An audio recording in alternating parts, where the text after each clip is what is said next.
கிறிஸ்துவுக்குள் அன்பான தேவனுடைய பிள்ளைகளே, இயேசு கிறிஸ்துவின் பரிசுத்த நாமத்தில் உங்களை வாழ்த்துகிறேன். தேவன் தமது திருமுகத்தை உங்கள் மீது பிரகாசிக்க பண்ணி கிருபையாயிருப்பாராக. இன்றைக்கும் நமது தியானத்திற்கு ஆதாரமாக மார்க் எழுதின சுவிசேஷம் 10ஆம் அதிகாரம் 37ஆம் வசனத்தை பாருங்கள். அதற்கு அவர்கள், உமது மகிமையிலே எங்களில் ஒருவன் உமது வலது பரிசத்திலும் ஒருவன் உமது இடது பரிசத்திலும் உட்கார்ந்திருக்கும்படி எங்களுக்கு அருள் செய்ய வேண்டும் என்று கேட்டார்கள். கிறிஸ்துவுக்குள் பிரியமான தேவனுடைய பிள்ளைகளே, இயேசு கிறிஸ்துவினுடைய சீசர்களில் 2 பேர். வேதம் சொல்லுகிறது செபெதேயுவின் குமாரர்கள் என்று வேதம் சொல்லுகிறது. ஆண்டவரால் நேசிக்கப்பட்டவர்கள், ஆண்டவரால் தெரிந்து கொள்ளப்பட்டவர்கள், இயேசு கிறிஸ்துவுக்கு சீசராக இருக்கிறவர்கள் தேவ சமூகத்தில் ஒரு ஜெபத்தை ஏறெடுக்கிறார்கள். சாதாரண ஜெபம் இல்லைங்க. உலக பிரகாரமாக எனக்கு ஒரு வீடு கட்டி தாரும் ஆண்டவரே, எனக்கு ஒரு கார் வாங்கி தாரும் ஆண்டவரே, ஒருவேளை எனக்கு மாதம் ஒரு 5 லட்சம் ரூபா சம்பளம் தாரும் ஆண்டவரே, என் பிள்ளைகள் எல்லாம் வாழ்ந்து வளர்த்து பெருகி இருக்கணும் ஆண்டவரே, அப்படி ஒரு ஜெபம் இல்லை. உன்னதமான ஒரு நோக்கத்தோடு தான் அவங்க ஆண்டவரிடத்தில் ஜெபிக்கிறாங்க. எந்த மனுஷனுக்கும் சிந்தையில் வராத ஒரு எண்ணத்தை அவர்கள் இருதயத்தில் வைத்து ஜெபிக்கிறத பார்க்கும் பொழுது நானே ஆச்சரியப்படுகிறேன். அப்படி அவர்கள் என்ன ஜெபத்தை கேட்டாங்க? ஏசப்பா, இந்த பூமியில் நாங்கள் உங்களோடு கூட இருக்கிறோம், அதே போல் பரலோகத்தில் உங்களுடைய மகிமையில் நீங்கள் வரும் பொழுது நான் உங்கள் வலது பரிசத்திலும் என் தம்பி உங்களுக்கு இடது பக்கத்துலையும் இருக்கணும், அப்படி ஒரு பாக்கியத்தை தாரும் அப்படின்னு கேட்குறாங்க. நல்லா கவனிச்சு பாருங்க, மனிதர்களாகிய நாம் தேவ சமூகத்தில் எத்தனையோ காரியங்களுக்கு ஜெபிக்கிறோம். எல்லா ஜெபங்களும் கேட்கப்படுமா அப்படிங்கிற ஒரு அறிவு நமக்கு இல்லை. ஆனால் நம்ம எல்லாரும் என்ன சொல்கிறோம்? நான் விசுவாசிக்கிறேன் ஐயா, என் ஜெபத்தை ஆண்டவர் கேட்பார், ஜெபத்தை ஆண்டவர் கேட்பார். ஆனால் எல்லா ஜெபங்களுக்கும் தேவனிடத்திலிருந்து ஆம்னு பதில் வருமானா? கண்டிப்பாக வராது. அதை விளக்குகிறது தான் இந்த செய்தி. இங்கே கவனிச்சு பாருங்க, இந்த செபெதேயுவினுடைய குமாரர்கள் 2 பேர் இயேசுவின் இடத்துல ஆண்டவரே உங்கள் வலது பக்கத்துலையும் இடது பக்கத்துலையும் இருக்கிற உன்னத வாக்கியத்தை தாரும் அப்படின்னு சொல்லி கேட்குறாங்க. ஆண்டவர் ஆச்சரியப்பட்டிருக்கலாமே, ஷே, எந்த மனுஷனுக்கு கேட்காத ஒரு கேள்வியை கேட்குறான்ப்பா, விண்ணப்பத்தை கேட்குறான்ப்பா, உனக்கு இப்படிப்பட்ட இருதயம் இருந்ததுனால பெர்மிஷன் கிராண்டட், நீ கேட்டபடி உனக்கு ஆக கடவுதுன்னு சொல்லியிருக்கலாமே. ஆனால் ஆண்டவர் சொல்கிறாரு, எப்பா, நான் குடிக்கிற பானத்தை உங்களால் குடிக்க முடியுமா?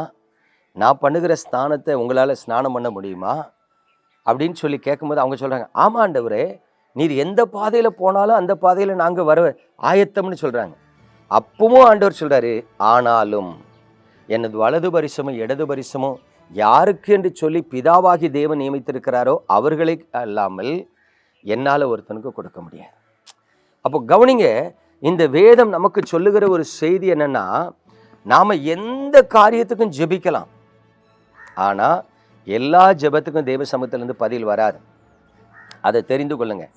நாம் ஆசைப்படுகிறோங்கிறதுக்காக, நாம் கேட்டுட்டோங்கிறதுக்காக எல்லா ஜெபங்களுக்கும் ஆண்டவர் பெர்மிஷன் கொடுக்கவே மாட்டார். அல்லேலூயா. நீங்கள் வேதத்தில் பார்க்கலாம், விசுவாசிகளின் தகப்பன் என்று அழைக்கப்படுகிற ஆபிரகாம் தேவ சமூகத்தில் ஒரு ஜெபத்தை பண்ணுறார். ஆண்டவரே, சோதம் குமர பட்டணத்தை அழிப்பீரோ? ஆண்டவர் சொல்கிறாரு, அந்த பட்டணத்தை அழிக்கிறது உமக்கு தூரமாக இருக்கட்டும்னு ஆண்டவர்கிட்ட கேட்கும்போது ஆண்டவர் என்ன சொன்னார்? அந்த பட்டணத்தில் 50 நீதிமான் இருந்தால் அழிக்க மாட்டேன்ப்பா. ஆபிரகாம் கடைசியில் சொல்கிறார், 10 நீதிமான் இருந்தால் அழிப்பீரோ? ஆண்டவர் அப்பவும் சொல்கிறார், 10 நீதிமான் இருந்தால் அந்த பட்டணத்தை நான் என்ன பண்ண மாட்டேன், அழிக்க மாட்டேன். இப்போ யோசித்து பாருங்க, ஆபிரகாம் ஒரு ஜெபத்தை ஏறெடுக்கிறார். அந்த சோதம் குமர பட்டணம் அழிக்கப்படக்கூடாது, அந்த பட்டணம் அழிக்கப்படக்கூடாதுங்கிறதா ஆபிரகாமினுடைய ஜெபம். ஏன்னா ஆபிரகாம் என்ன முன்வைக்கிறார்? அந்த பட்டணத்தில் ஒரு 10 பேர் கூட நீதிமான் இருக்க மாட்டானா? 10 பேர் நீதிமான் இருப்பான், அதை அழிக்காதரும்.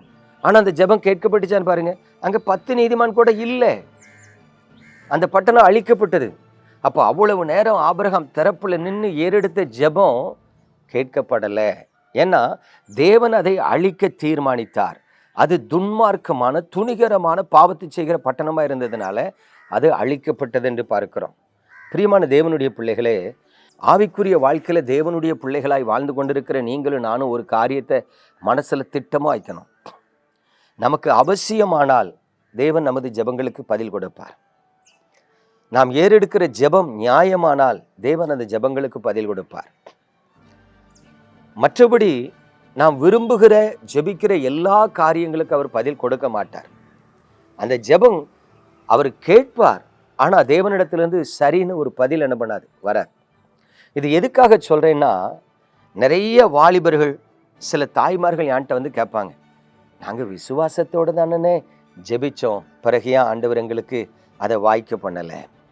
நாங்க நம்பிக்கையோடு தானே இருந்தோம், பிறகு ஏன் கர்த்தர் எங்களுக்கு அதை செய்யலை? பிரியமான தேவனுடைய பிள்ளைகளே, வேதத்துல ஒரு வசனம் இருக்கு, வெளியரங்கமாக்கப்பட்டவைகள் மனிதனுக்குரியவைகள், வெளியரங்கமாக்கப்படாதவைகள் தேவனுக்குரியவைகள்னு சொல்லியிருக்கு. அதாவது இந்த பூமிக்குரிய வாழ்க்கையில நாம் தேவனுடைய பிள்ளைகளா வாழ்ந்தாலும் எல்லா ரகசியங்களையும் தேவன் நமக்கு வெளிப்படுத்த மாட்டார். எல்லா காரியங்களுக்கும் அவர் பதில் சொல்ல மாட்டார். அப்போ அவருடைய பலத்த கரத்துக்குள்ள அடங்கியிருந்து அவருடைய பிள்ளை, அவருடைய விசுவாசி, அவருடைய ஜனம் என்கிற ஸ்தானத்தை மட்டும் காத்து கொண்டு வாழணுங்கிறது தான் தேவன் நமக்கு நியமித்த பாதையை ஒழிய எல்லா காரியங்களிலும் நாம் தலையிட்டு கொள்வதை தேவன் விரும்பலை. ஆகவே நீங்கள் ஒரு விசுவாசிகளாக இருக்கிறவர்கள் ஞானத்தோடும் நிதானத்தோடும் கர்த்தரை பின்பற்ற வேண்டும் என்று இயேசு கிறிஸ்துவின் நாமத்தில் உங்களுக்கு புத்தி சொல்லுகிறேன். நாம் ஜெபிப்போமா? எங்கள் அன்பின் பரலோக தகப்பனே, பரிசுத்தமான இந்த காலை வேளைக்காக உமக்கு ஸ்தோத்திரம். உமது கிருபையுள்ள கரத்தில் எங்களை தாழ்த்துகிறோம். ஆண்டவரே, இந்நாளிலே பல தேவ ஜனங்கள் நாங்கள் எதை ஜெபித்தாலும் ஆண்டவர் கேட்டு எங்களுக்கு செய்து விடுவார் என்று ஒரு அறியாமைக்குள் இருக்கிறதை பார்க்கிறோம். அந்த அறியாமை என்கிற இருளை உமது பிள்ளைகளின் வாழ்க்கையை விட்டு அகற்றும்படிக்காக நான் ஜெபிக்கிறேன். உங்கள் கிருபையானது உமது பிள்ளைகளை தாங்கி நடத்தட்டும். ஆமேன். எபினேசர், என் கர்த்தர் உனக்கு துணை நிற்பேன் என்று சொல்லுகிறார். இதோ மனக்லேசமாய் அங்கலாய்ப்போடு தேவ சமூகத்தில் வந்திருக்கிற உனக்கு ஆறுதல் உண்டாகும்படி கர்த்தர் காணப்படுவேன் என்று சொல்லுகிறார். மகேஸ்வரி, கர்த்தரால் நீ ஆசீர்வதிக்கப்பட்டவள் என்று கர்த்தர் சொல்லுகிறார். அவருடைய கிருபை உனக்கு கிடைத்திருக்கிறது. ஆகவே உன் ஜெபங்களுக்கு பதில் கொடுத்து உன் பிள்ளைகளை அவர் ஆசீர்வதிப்பேன் என்று வாக்கு கொடுக்கிறார். ஆண்டவரே, உமது பிள்ளைகளை நன்மையால் நிரப்பும். இயேசு கிறிஸ்துவின் பரிசுத்த நாமத்தில் பிதாவே, ஆமென்.